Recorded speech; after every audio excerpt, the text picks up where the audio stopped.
mengangkat kisah misteri, ironis, dan tragis dari berbagai belahan dunia.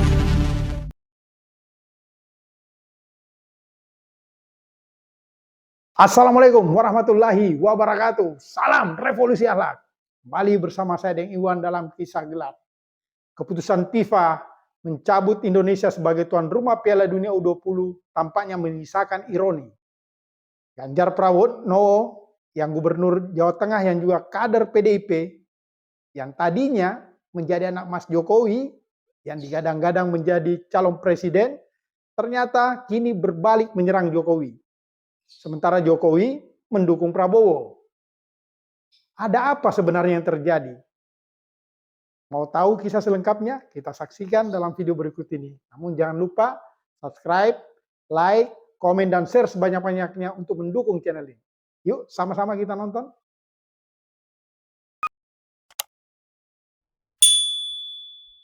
Wawancara Ganjar Pranowo dengan Najwa Shihab dalam tayangan YouTube Najwa Shihab pada Selasa 4 April 2023 menguak sejumlah fakta di balik gagalnya Piala Dunia U20 di Indonesia.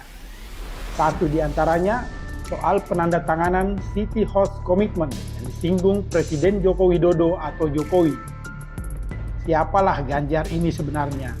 Saya tidak pernah ikut tanda tangan apapun, ujar Ganjar kepada Najwa Shihab.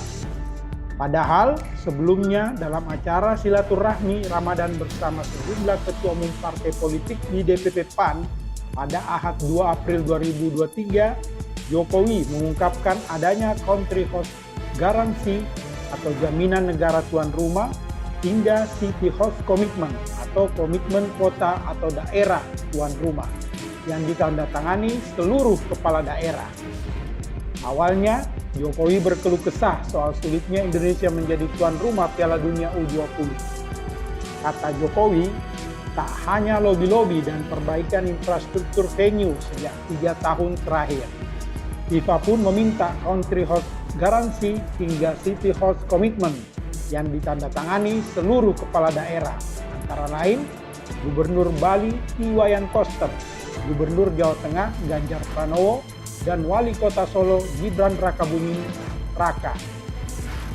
Dan saat kita menandatangani country host garansi, ya kan, di situ sudah tercantum semuanya, apapun yang harus kita komitmenkan dan kita tanda tangan, ungkap Jokowi.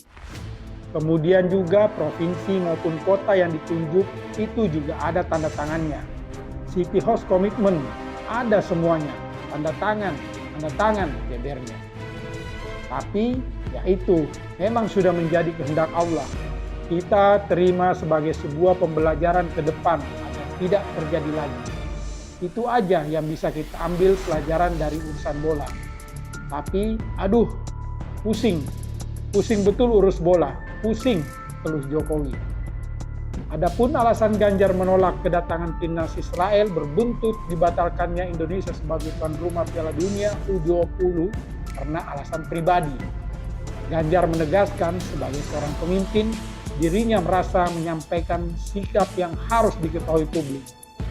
Karenanya, Ganjar merasa dibatalkannya Piala Dunia U20 di Indonesia bukan karena pernyataannya.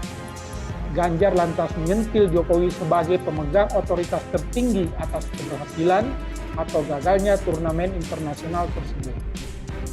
Kalau saya bisa membuat statement dan menggagalkan pekerjaan sebesar ini, emangnya otoritas ada di mana?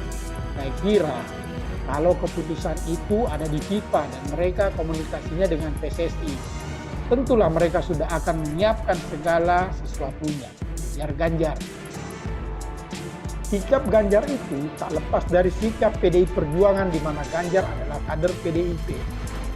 Makanya dalam pernyataan saya itu sebagai kader partai, saya menyampaikan cerita bagaimana kesejarahannya, bagaimana kemudian potensi-potensi yang kemungkinan bisa merugikan kita, kata Ganjar.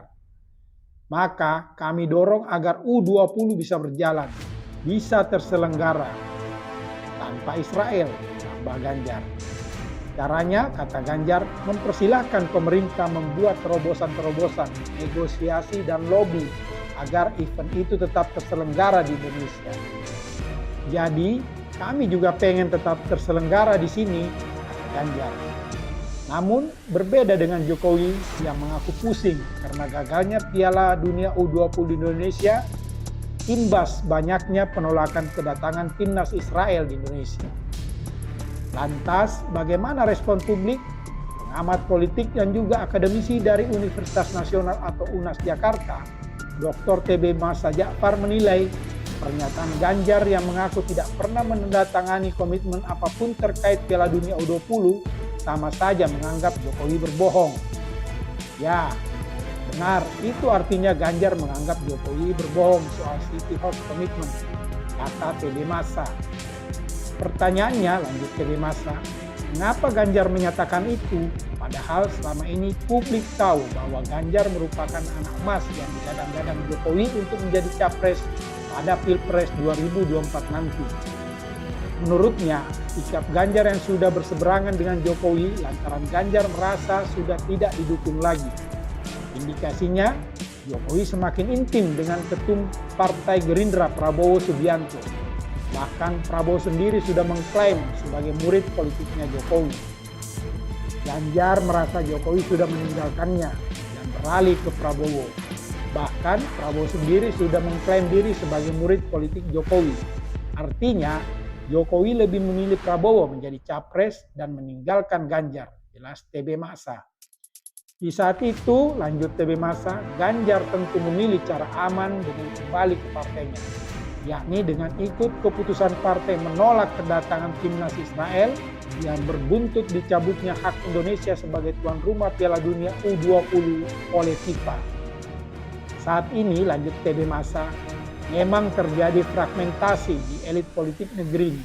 Hal itu terjadi karena mereka masing-masing mencari jalan untuk menyelamatkan diri. Jokowi yang merasa Ganjar nggak laku dan tidak didukung PDIP sebagai capres, memilih jalan aman dengan mendukung Prabowo.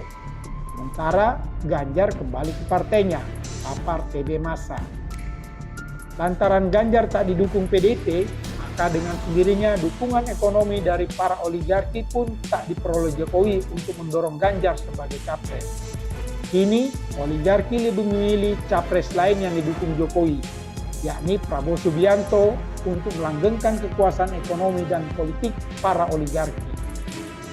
Para kelompok status quo di bawah kendali Luhut Binsar Panjaitan atau LBP akan berusaha keras mempertahankan kekuasaan ekonomi dan politiknya dengan mendukung capres yang menggantikan Jokowi sebagai proksi. Soal sikap PDIP yang tidak didukung Ganjar sejak awal, kata TB Masa, itu karena Mega mempertahankan Puan Maharani sebagai putri mahkota untuk melanjutkan kepemimpinannya di PDIP. Karena tampaknya bagi Mega hanya Puan yang bisa melanjutkan kebesaran PDIP, mengingat Puan adalah terah Bung Karno. Jadi bagi Mega akan tetap mempertahankan putrinya, yakni Puan sebagai capres. Dan tentu saja akan menjadi ketua umum PDIP pasca Mega lengser, mengingat faktor usia. Karena ini menyangkut masa depan terah Bung Karno di PDIP. Tanpa terah Bung Karno memimpin PDIP, maka partai itu dikhawatirkan akan hancur. Makanya Mega tak peduli apakah nantinya kalah atau menang dalam Pilpres. Yang penting terah Soekarno masih memimpin dan itu bisa merekatkan basis massa di bawah, jelasnya. Kembali ke Jokowi, apakah Prabowo sudah pasti bisa memberi jaminan politik dan keamanan kepada Jokowi setelah lengser?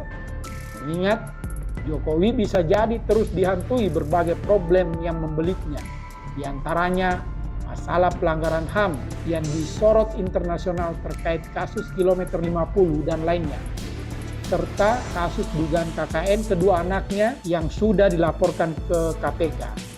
Apalagi Jokowi bukanlah ketua umum partai, melainkan hanya petugas partai di PDIP. Sementara hubungannya dengan Mega tampaknya terus memburuk.